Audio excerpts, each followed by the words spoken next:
అమ్మ స్టైల్ నాటుకోడి కూర ట్రై చేద్దాం రండి. అలాకు 1/2 టేబుల్ స్పూన్ జీలకర్ర, 1 టీ స్పూన్ మెంతి, 1 టేబుల్ స్పూన్ మిరియాలు, 15 జీడిపప్పులు, 3-5 బాదం పప్పులు, 1 టేబుల్ స్పూన్ గసగసాలు, కారానికి తగినన్ని ఎండుమిర్చి, కాల్చిప్ప ఎండు కొబ్బరి దూరగా వేయించుకొని మిక్సీ పట్టుకొని పక్కన పెట్టుకో. అల్లం, వెల్లుల్లి, 2 చిన్న సైజు ఎర్రగడ్డలు, కొత్తిమీర వేసుకొని మిక్సీ పట్టుకొని పక్కన పెట్టు. తర్వాత నూనె పోసుకొని అందులోకి హోల్ గరం స్పైసెస్, కరివేపాకు, పచ్చిమిరపకాయలు, ఎర్రగడ్డలు వేసుకోవాలి.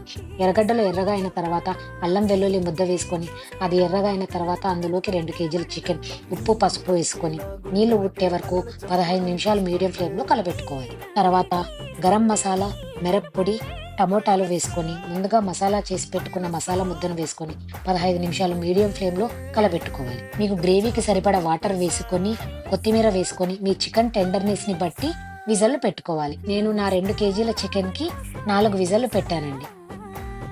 ట్రై చేసి ఎలా ఉందో కామెంట్ చేయండి.